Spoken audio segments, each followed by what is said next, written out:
வங்க கடல் ஆழம் என்ன வல்லவர்கள் கண்டதுண்டு, அன்பு கடல் ஆழம் யாரும் கண்டதில்லையே. என்னுடைய நாயகனே ஊர்வணங்கும் நல்லவனே, உன்னுடைய அன்பு கந்த வானம் எல்லையே.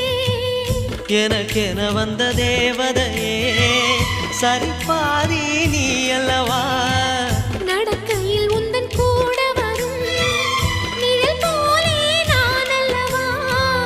கண்ணன் கொண்ட ராதையர ராமன் கொண்ட சீதையர மடி சேர்ந்த பூரதமே மனதில் வீசும் மாருதமே. நன்றி சொல்ல உனக்கு வார்த்தை இல்லை எனக்கு, நான் தான் மயங்குறேன். என்னுடைய மனச தந்துவிட்ட பிறகும் ஏம்மா கலங்குற.